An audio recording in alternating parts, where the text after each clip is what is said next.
Maka akhir-akhir ini bersuara juga orang-orang ya bicara menolak akidah-akidah yang benar itu.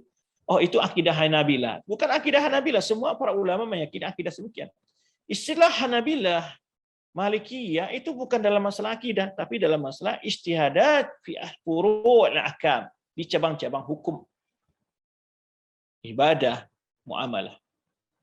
Ya. Jadi tidak bisa digunakan istilah Hanabilah dalam masalah akidah karena memang salaf tidak ada menggunakan madhab fikih, tidak disebut dalam berbeda, tidak ada perbedaan mereka dalam akidah. Ya, sehingga disebut ini akidah Hanabilah nggak bisa. Karena akidah Syafi'iyah, akidah Hanabilah, akidah Malikiyah, akidah Hanafiyah wahidah, sama. Ya. Baik. Bahkan akidatum wahidah, semua akidah mereka itu satu. Wa kana jama'atum wahidah, dan mereka kompak satu juga, jamaah mereka satu juga. Li'anna Allah takaffala liman tamassaka bi kitabi wa sunnati rasulih bi ijtima'il kalimat. Karena Allah telah menjamin bagi orang-orang yang konsekuen, bertawakal, takaffala. Allah telah menjamin bagi orang yang berpegang teguh dengan kitabnya dan sunnah rasulnya, itu bi ijtima'il kalimat. Dijamin akan mereka bersatu. Maka oleh sebab itu kalau kita lihat semua ayat-ayat dan hadis-hadis yang bicara masalah pelarangan untuk berpecah belah, perintah untuk bersatu, semuanya dikaitkan dengan untuk berpegang teguh dengan Al-Quran Sunnah. Wa'tasimu bihablil jami' wa la tafarraqu. Berpegang teguhlah kalian semua dengan tali Allah, dengan agama Allah, jangan kalian bercerai. Ketika Rasulullah SAW menyebutkan tentang terjadinya perselisihan di tengah umat ini, Rasulullah menyebutkan ma'ana alaihi ashab. Amalkan seperti yang aku pegang hari ini para sahabat, biar menjadi firqatun najiyah, orang yang selamat dari neraka. Nah, Allah menjamin orang yang berpegang teguh dengan Al-Quran dan Sunnah Rasulullah SAW, maka mereka akan bersatu. Wassawab fil mu'taqad, ya, wassawab barakah menjamin mereka bersatu, kalimat mereka atau persatuan mereka. Allah juga menjamin tentang keyakinan mereka, ittihadil manhaj, satu dalam manhaj, satu dalam akidah, satu dalam jamaah. Nah, itu maksudnya. Kalau Allah Ta'ala yang disebutkan sini, dalil menyebutkan tentang bahwa berpegang dengan Al-Quran dan Sunnah, jaminan bagi untuk persatuan adalah firman Allah SWT, wa'tasimu bihablil jami' wa la tafarraqu. Yang teguhlah kalian seluruh dengan agama Allah, jangan kalian berpecah belah. Oleh sebab itu, orang-orang yang berusaha merusak persatuan umat Islam, dia akan memunculkan berbagai aliran-aliran paham yang mereka buat untuk berpecah belah umat dalam masalah akidah ini. Maka terdapat negara-negara orang kafir yang kadang-kadang mendukung madhab-madhab yang menyimpang, akidah-akidah menyimpang dari Islam. Mereka dukung, mereka bela. Iya. Dan juga firman Allah SWT, fa'imma ya'tiyannakum minni hudan, faman tabi'a hudaya fala yadhillu wa la yashqa. Bila telah datang kepada kalian dariku petunjuk, kata Allah SWT, barang siapa mengikuti petunjukku, kata Allah SWT, maka dia tidak akan pernah sesat dan tidak pernah akan menderita. Yashqa. Tidak akan pernah sesat dan tidak akan pernah menderita. Baik. Walidzalika summu bil firqatin, karena itulah mereka disebut dengan firqatun najiyah, firqah yang selamat. Ya. Lian Nabi SAW syahid dalam bil najah, karena Nabi SAW menjamin bagi mereka keselamatan mereka dari neraka. Hina akhbara bil sejarah kelima, ketika Rasulullah SAW memberitahu akan terpecah belahnya umat ini ila sana sab'ina firqah, ke 73 golongan. Kulluha finnar, semuanya di neraka, kata Rasulullah SAW, illa wahidah, kecuali satu. Ya. Wala masu'ila an hadil wahidah, ketika ditanya mana kelompok yang satu yang tidak masuk neraka ini, Rasulullah menjawab, hiya ma kana ala misli ma ana alaihi al-yawm wa ashab. Itu orang yang aku berada di atasnya pada hari ini dan para sahabat. Kenapa dewa para sahabat? Kenapa tidak sunnah saja? Ini juga sering kita jelaskan. Karena memahami Al-Quran dan Sunnah harus mengikuti pemahaman sahabat. Kenapa tidak disebut di sini berkaitan dengan Al-Quran dan Sunnah? Kenapa disebut ma'ana alaihi washabi? Ya, apa yang aku berada di atasnya, ya jelas Rasulullah berada di atas Al-Quran dan Sunnah. Washabi, ya orang pemahaman yang benar itu adalah pemahaman yang diajarkan dari Rasulullah SAW kepada para sahabatnya. Maka para sahabat mendapat rekomendasi baik dari Allah SWT dan juga Rasulullah SAW tentang kebenaran paham mereka tentang memahami, nafsirkan Al-Quran dan juga pula memahami hadis-hadis Nabi SAW. Oleh sebab itu, solusi ketika kita berbeda dalam memahami sebuah dalil, maka kita harus merujuk kepada pemahaman salafus saleh. Ya, itu yang dikenal dengan orang salafi, yang orang yang berpegang teguh dengan manhaj salaf dalam metode memahami, mengamalkan, berdakwah dalam agama ini. Waqad waqa'a misdaqu ma akhbar bi sallallahu alaihi wasallam, telah terbukti apa yang disampaikan Rasulullah SAW fa innama bana ba'dun nas aqidatahum, ketika ada orang-orang yang membangun akidah mereka di atas selain Al-Qur'an dan Sunnah, dari ilmu kalam wa qawaidil mantik atau kaidah-kaidah mantik al-murutsaini an fasalafatul Yunan, yang diwarisi dari filsafat-filsafat Yunani, hasal inhiraf wa tafarruq, akhirnya menimbulkan penyimpangan-penyimpangan dan percobaan di dalam akidah. Nah, seperti itu jadi di masa Imam Ahmad, ya, pecah belahan yang luar biasa akibat munculnya ilmu-ilmu kalam, ya, mimana taja'anhu ikhtilaful kalimah, yang telah menimbulkan efek berbeda-bedanya, berpecah belahnya kalimat kaum muslimin, wa tafarruqul jamaah, ya, berpecah belahnya persatuan, pecahnya persatuan, wa tasaddu'u bina'il mujtama' islami, ya, tercerai-berainya bangunan, ya, masyarakat muslim. Nah, itulah beliau menjelaskan, ya, tentang sumber akidah. Sedikit beliau menyebutkan efek ketika orang berpindah dasar pemahaman akidahnya di luar Al-Qur'an dan Sunnah. Ada yang berpegang teguh dengan metode Ahlul Kalam, ada berpegang dengan mimpi-mimpi, dengan perkataan imam-imamnya atau para walinya, ya, atau para budayanya, jadikan sebagai asas dalam keyakinan. Ini jelas menyelisihi apa yang diyakini oleh Rasulullah SAW dan para salafus saleh. Itulah sedikit tentang penjelasan sumber akidah, ya, dan bagaimana manhaj salaf dalam mendalami dan mempelajari akidah. Demikian pembahasan kita, insya Allah pasal yang ketiga, karena begitu panjang, insya Allah jumpa yang akan datang kita bahas. Wallahu a'lam bishawab. Silakan jika ada pertanyaan yang masuk untuk disampaikan.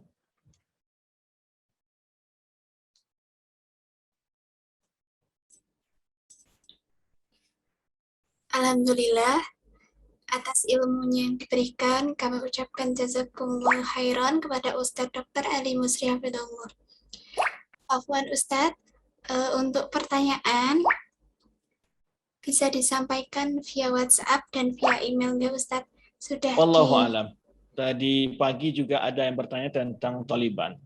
Taliban itu secara informasi disebutkan adalah nama dari sebuah madrasah. Sebuah kelompok politik, ya, kelompok politik yang lahir dengan kondisi saat Afghanistan telah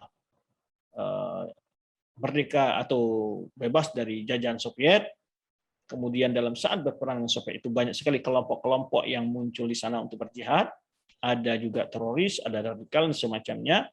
Nah, kemudian ketika Hikmatiyah, Rabbani, dan pemimpin, ya, mereka tidak ada 3 orang yang termasyhur, ya, tidak bisa menemukan solusi. Kemudian kekacauan terus berjalan, muncul Taliban ini. Ya. Dan Taliban ini tidak bisa kita pukul rata, tidak bisa pukul rata. Kemungkinan di antara mereka bisa saja di antara mereka, ya, seperti partai politik lah kalau kita di sini, ya. Ada di dalamnya yang Sunni, ada yang radikal, segala macam lah, mungkin saja. Tapi begini, udah ya, kedengaran? Baik. Jawabannya adalah tentang perang Taliban. Hal seperti ini kita serahkan kepada orang yang kompeten. Pertama dulu. Karena persoalan ini persoalan yang berkenaan dengan banyak isu.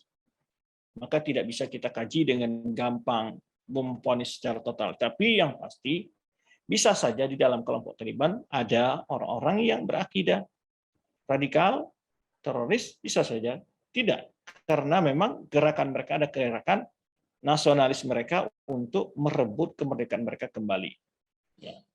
Dan jangan sekali-kali mendefinisikan teroris radikal itu adalah orang yang anti Amerika, itu jelas keliru, ya. Tidak bisa demikian. Ya. Apakah setiap orang anti Amerika lalu disebut radikal atau teroris? Di mana definisi ini? Siapa yang memberikan definisi seperti itu? Ya. Mereka adalah mengerti tentang negara mereka. Kalau seandainya negara kita juga perlakukan seperti apa yang dilakukan oleh orang-orang Amerika ke negara mereka hanya untuk mencari satu orang, Usama bin Laden, pantaskah satu negara dihancurkan? Hanya untuk mencari satu orang namanya Saddam Hussein, pantaskah Irak itu dibombardir? Kan nggak makul.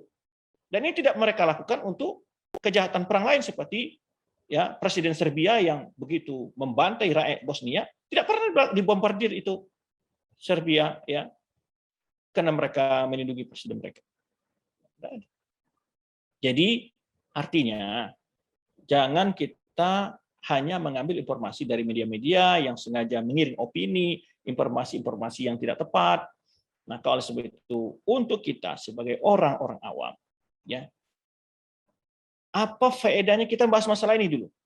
Apakah kita akan bergabung dengan Taliban itu atau bagaimana? Maksudnya apa? Apa faedah kita mengerti masalah ini? Nah, ini yang kadang-kadang perlu dibahas oleh para thalibul ilmi. Apakah itu sudah wilayah kita untuk bicara di situ? Nah, lalu apakah penting kita menjelaskan masalah ini? Ya itu. Kalau itu adalah kasus di negara lain, di luar, dan kita tidak akan terlibat baik secara politik maupun dalam kebijakan di bangsa kita ini tidak berhubungan dengan bersentuhan langsung, di mananya kita harus membahas masalah itu lebih menjadi hal yang prioritas untuk kita bahas. Masih banyak masalah agama yang lain kita tidak tahu, tapi kadang-kadang pertanyaan. Nah, inilah pola dalam menuntut ilmu itu. Maka Ibnu Abbas ketika ditanya bagaimana engkau mendapatkan ilmu, ya, bilisan Saul wa qalbin aqul. Bukan sekedar lisan yang mudah bertanya, tapi juga qalbin aqul, yang paham juga. Pertanyaan itu harus yang benar juga baru mendapatkan ilmu. Bukan asal bertanya. Nah itu. Jadi kami nasihatkan kepada saudara-saudara kita, ya, min husni Islam mar'i tarkum la ini. Meaning di antara ciri baiknya Islam seorang itu meninggalkan hal-hal yang bukan wewenang dia, bukan urusan dia. Ya. Kecuali kita akan ada urusan ke sana, akan ada hubungan bisnis, akan hubungan apa segala macam, ya itu beda lagi.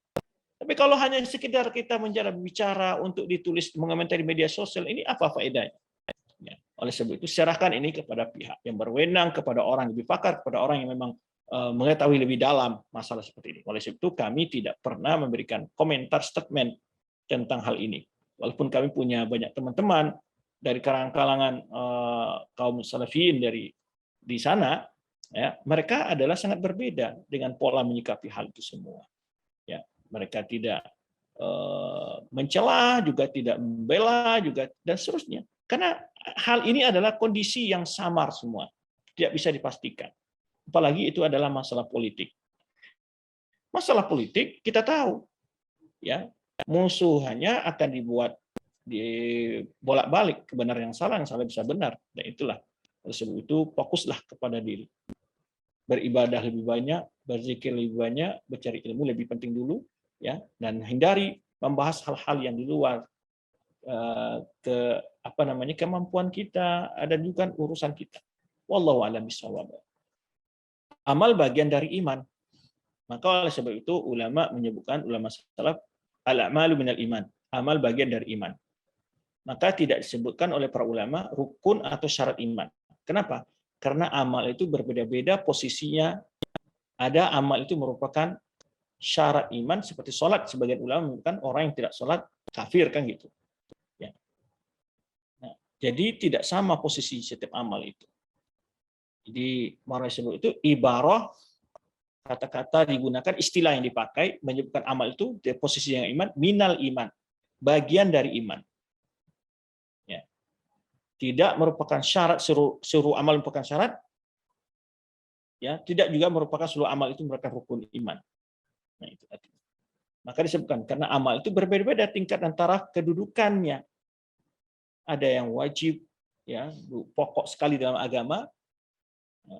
Maka kebanyakan salaf tidak mengkafirkan dari orang yang meninggalkan amal, ya, kecuali sholat.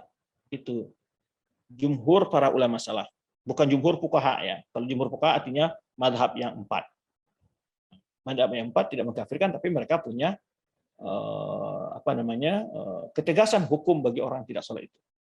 Imam Syafi'i umpamanya dia harus ditahan sampai dia mau melaksanakan sholat. Jadi posisi amal itu berbeda-beda. Amal itu ada yang mustahab, ada yang wajib, ya. Nah, tidak akan sama. Jadi tidak sama orang meninggalkan buang duri di jalan dengan orang meninggalkan sholat. Nah, itu berbeda taraf amal. Maka disitulah amal itu bertambah. Amal itu ada merupakan asal iman, ada iman akamil al-wajib, ada iman akamil al-mustahab. Disebutkan posisi amal itu. Dan amal itu bukannya amal jawarih. amal itu ada amal qalb juga. Amal qalb ya dan amal jawarih. Qaulul qalbi wa qaulul lisan. Nah, itu di antara penjelasan para ulama. Jadi oleh sebab itu ibarah yang dipakai para ulama salaf untuk menghindari dari terjatuh kepada madhab murji'ah atau madhab khawarij menggunakan iman, amal bagian dari iman. Al-amalu minal iman. Al-amalu minal iman. Amal bagian dari iman. Wallahu a'lam bishawab. Baik, tidak ada yang mengingkari hadis ahad dalam akidah kecuali orang ahlul kalam. Ahlul kalam secara mutlak ya, itu mereka tidak menggunakan hadis ahad dalam akidah. Dalam memahami hadis ahad ini mereka berbeda. Yang anehnya ketika dilihat mereka kadang-kadang bukan hadis ahad, hadis maudhu pun mereka jadikan sebagai dasar akidah. Untuk mentakwil kalimat istiwa saja mereka pakai ya perkataan syair yang tidak jelas mengatakannya. Ada diwakilkan itu adalah akhtar. Qad istawar bishrun al-iraqi bighairi damin mihraq. Ya, bighairi sayfin wa damin mihraq. Mereka berhujah untuk mentakwil itu dengan ibarat syair yang tidak jelas mengatakan. Tapi dalam hadis ayat Al-Quran mereka tidak ambil. Jadi mereka ahlul kalam itu punya begini. Kalau Al-Quran mereka takwil, kalau hadis ahad mereka buang. Nah itu. Nah oleh sebab itu di antara yang bukti bahwa ahlul kalam bukan ahlul sunnah karena mereka tidak menjadikan sunnah itu sebagai dasar dalam akidah. Mereka membagi ini hadis ahad. Kalau hadis ahad tidak dijadikan sebagai dasar agama, dasar akidah, lihat Bukhari, kitab tauhid itu. Lihat kitab i'tiqad karang Imam Baihaqi. Asma sifat karang Imam Baihaqi. Kitab akidah yang dikarang oleh para ulama penuh dengan hadis ahad. Kecuali kitab akidah yang dikarang oleh ahlul kalam. Ya, maka itu bahkan rukun iman ya a'malu binniyat umpamanya. Itu hadisnya pada beberapa jalur rawi pertama itu hadis ahad. Ya. Dan tidak ada ulama hadis ya yang menyatakan hadis ahad tidak bisa dijadikan hujah dalam akidah. Itu hanya pendapat orang ahlul kalam. Ulama hadis menjadikan kalau hadis sabat sihatu, kalau hadis sudah sahih bisa dijadikan hujah dalam akidah maupun dalam pembahasan lainnya. Itu. Maka tidak ada pembagian kecuali menurut orang ahlul kalam. Wallahu a'lam bishawab. Ini ada pertanyaan yang masuk. Ustaz, ketika saya nulis Allah dengan huruf A-nya yang kecil Allah. Ada yang protes sama saya, Ustaz. Dia bilang kalau penulisan asma Allah harus pakai huruf besar Allah. Apakah memang saya sudah keliru, Ustaz? Iya, di antara cara penulisan dalam bahasa Indonesia, ya itu penulisannya salah seperti itu. Penulisannya salah. Ya, karena di antara bagian yang menyebut awal nama orang, menyebut awal itu kan aturan, apalagi nama Allah. Jadi di antara menunjukkan pengaguan itu dibesarkan hurufnya, maha mengetahui, maka ada aturan dalam penulisannya. Ya, nama-nama Allah Ar-Rahman ditulis dengan huruf besar. Ya. Itu secara bahasa, aturan bahasa Indonesia untuk menerjemahkan yaitu keyakinan yang ada dalam agama, memuliakan sesuatu itu, bagaimana cara dalam bentuk tulisan itu dengan ditulis dengan huruf besar awalnya. Wallahu a'lam bishawab. Apa Ustaz, apakah Taliban berada di atas manhaj? Tidak. Oh, ini sudah ditanyakan. Baik. Pertanyaan, bagaimana hukumnya jika sekelompok muslim yang mereka mengatakan bahwa mereka memahami sunnah tapi mereka mengajak muslim lain untuk lebih memakmurkan musolah dan meninggalkan masjid. Bahkan mereka melaksanakan sholat Jumat, sholat Id di musola padahal masjid belum penuh. Apakah ini termasuk penyimpangan akidah? Tidak, ini tidak akidah, tapi ini penyimpangan dalam sisi cara memahami masalah saja. Tapi perlu diluruskan di sini, masalah masjid dan musola ini istilah yang keliru di Indonesia. Karena kalau musola dalam istilah syar'i itu tempatnya sholat di lapangan, itu musola namanya. Tapi kata-kata musola di kita ini masjid yang tidak ada sholat Jumatnya. Nah itu. Tapi kalau di dalam hukum Islam, dia masjid sebetulnya. Maka di musola kita harus tahiyatul masjid. Ya boleh etika, boleh. Nah ini, jadi istilah penggunaan ini yang keliru. Jadi yang membuatkan, nah itulah bahwa efek di kesalahan istilah berefek kepada salah memahami hukum. Ini penting. Ya. Dan dengan cara menjelaskan kepada muslim lain bahwa ini salah karena masyarakat membenarkan kelompok itu hanya karena salah satu dari mereka menyandang gelar sarjana agama. Ini persoalan-persoalan yang terjadi di masyarakat. Ya, musola itu hukumnya sama dengan masjid. Ya, sekalipun tidak ada sholat Jumat, itu yang penting. Ya, maksud saya sini musola dan istilah orang Indonesia. Ya. Kalau mustalah dari Islam para fuqaha itu tempat sholat di lapangan dan itu yang disebut dengan sholat id. Nah, itu. Kalau sholat id utamanya di tempat yang luas. Kenapa dipakai tempat luas, Ustaz? Kalau di masa Rasulullah SAW, tempat yang luas itu adalah di lapangan. Kalau sekarang kalau ada masjid yang lebih luas daripada lapangan, tentu lebih, ya di masjid jadinya. Karena tujuannya agar termuat orang banyak. Karena sholat itu adalah disatukan di satu kampung. Nah, ini juga menyalahi. Kalau sholat itu ini memang diutamakan di sholat masjid yang besar sebetulnya. Supaya kaum muslimin berkumpul lebih syiarnya lebih terlihat. Dan kelirunya kadang-kadang musolanya hanya ya 2 meter kali 2 meter melaksanakan sholat id. Ini kita buktikan di tengah masyarakat juga ada. Ini sudah tidak dapat rohnya sholat itu tadi. Ya, tidak terasa bergembiranya, terasa membesarkan hari ini itu. Karena sholatnya di musola yang 3 meter kali 2 meter atau 4 meter kali 4 meter kecil banget. Bagaimana cara menyampaikan akidah kepada anak-anak yang mudah dipahami oleh mereka? Ya tentu kita belajar dulu untuk memahami bisa. Contoh, ya siapa Tuhanmu? Allah. Di mana Tuhanmu? Sama, gitu kan? Jajar kepada anak kita. Ya, apa kitab sucimu? Al-Quran. Siapa nama nabimu? Muhammad SAW. Di mana nabimu lahir? Di Mekah. Ya kan gitu. Berapa umur nabimu? Ya.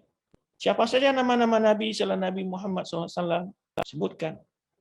Ya kan? Apa saja nama-nama kitab suci? Apa kitab suci yang paling besar, yang paling mulia? Nah, itu ajar-ajar akidah. Tapi kan karena tidak pernah dipraktekkan, ya sebetulnya hal-hal yang gampang-gampang saja kan. Ya. Bolehkah kita beribadah, meminta-minta kepada Allah, berdoa? Nah, ini hal-hal yang diajarkan, hal-hal yang sepele, sederhana saja. Salat. Berapa kali kita seorang muslim salat dalam sehari semalam? 5. Berapa rakaat salat subuh? 2 rakaat. Itu kan bisa ditanya-tanya pada anak-anak yang masih berumur, yang bisa disuapin. Menyuapin makanan sambil bermain. Bismillah, bagaimana itu syariat, hakikat, tarekat, dan makrifat? Ini adalah kasta-kasta yang dibuat oleh orang sufi. Yang tidak ada dalilnya sama sekali. Ya. Ini mereka ingin mengangkat derajatnya di atas pengikutnya, maka dia menganggap bahwa yang sudah level itu adalah orang di bawah harus patuh dan taat kepada mereka.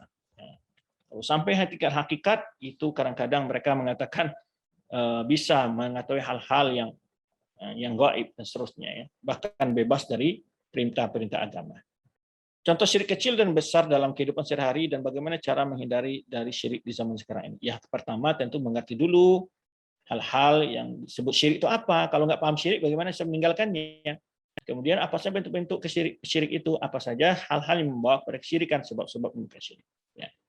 Syirik kecil seperti dicontohkan yasir ria yang sedikit, ya, bersifat ria, ingin terkenal, sum'ah, ya, syuhra, ingin terkenal dan seterusnya, ya.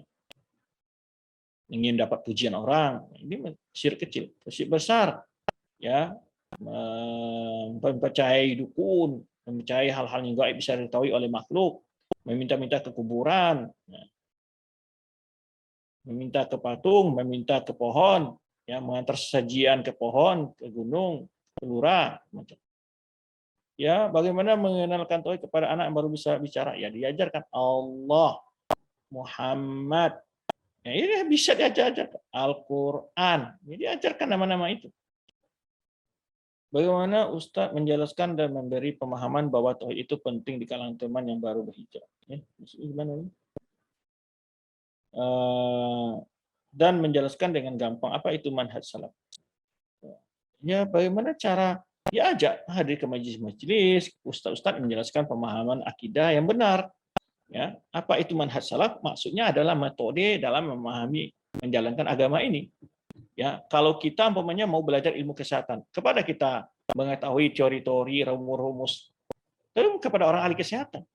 Dan bagaimana cara memahami ayat Al-Quran biar kita tepat memahami Ya, itu mengembalikan kepada pemahaman para sahabat. Ya, di mana kita tahu para sahabat ya dipelajari dalam kitab-kitab tafsir dan kitab-kitab akidah dan kitab-kitab hadis.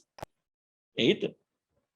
Contoh kalau orang tidak belajar manhaj salaf, dia akan bingung memahami contoh ayat umpamanya.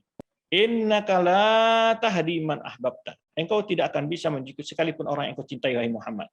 Dalam ayat lain, innaka la tahdi ila syiratal mustaqim. Sungguh engkau adalah orang menuju kepada jalan yang lurus. Apa maksudnya ini? Ini sebenarnya tidak bisa menunjuki, di sini menunjuki. Gimana gabung ayat ini? Atau umpamanya, "Man lam yakum anzala falaikumul kafirun." Kalau tidak belajar manhaj salaf, orang tidak berhukum Allah hal kafir.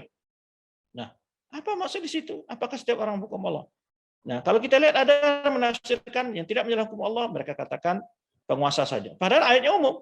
Nah, kalau tidak menjalankan hukum Allah, kalau orang sudah tidak hormat pada orang tuanya, orang mencuri, apa kafir dia? Dia menjalankan hukum Allah.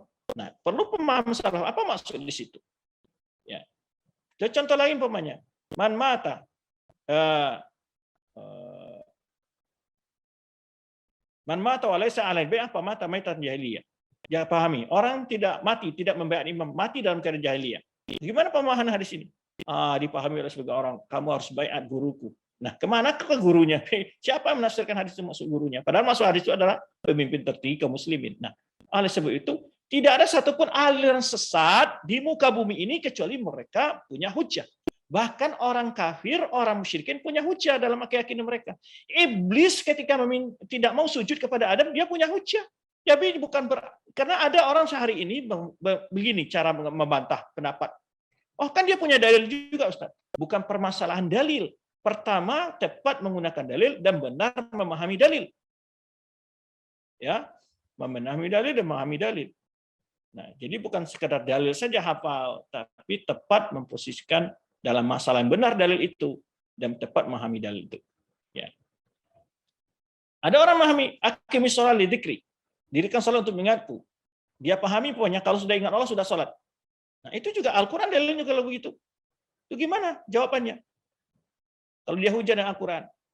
Aku sudah salat, kenapa? Aku sudah ingat Allah. Dalilnya mana? Aqimis shalah li dzikri. Dirikan salat untuk mengingatku. Nah, mana kita tahu bahwa paham itu salah? Ayat ini salah dipahami oleh para sahabat melalui Rasulullah SAW. Dan tidak pernah Rasulullah SAW melakukan salat atau sahabat melakukan salat itu maksud dengan salat itu adalah sekedar ingat saja. Nah, ini menunjukkan kesalahan pemahaman terhadap ayat tadi. Nah, itulah mengikuti pemahaman salaf dalam memahami ajaran agama ini biar selamat dari berbagai penyimpangan dan memahami agama ini. Baik. Bagaimana cara saya menjelaskan keesaan Allah ketika ada seorang teman non-muslim yang dia bertanya, apakah yang membuatmu yakin bahwa Allah itu esa?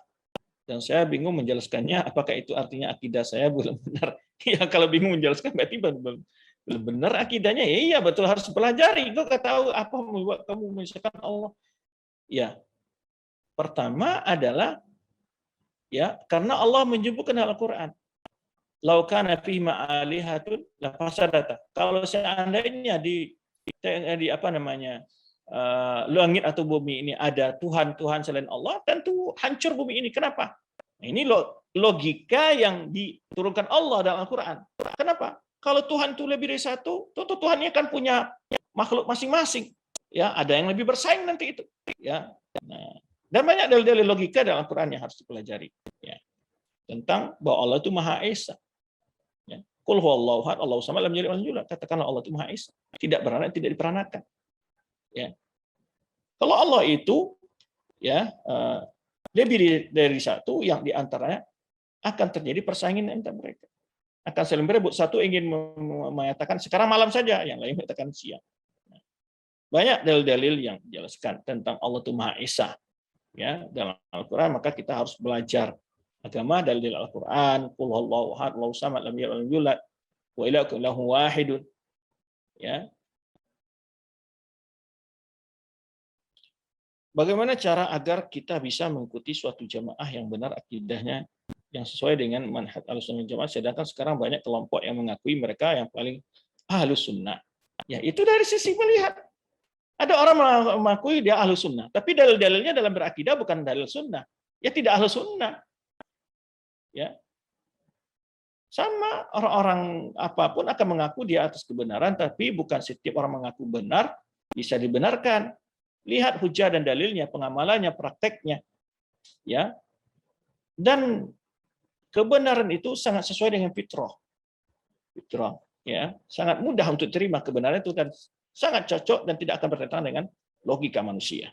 Baik. Apakah boleh memasang sebuah papan yang terbuat dari besi atau yang sejenisnya di atas kuburan si mayat dengan tulisan dari Al-Quran nama si mayat tanggal wafat? Baik. Hal ini dilarang dalam hadis Rasulullah SAW menulis-nulis di kuburan. Ya, la tujassu wa la tutubu alaih wa la tabnu alaih.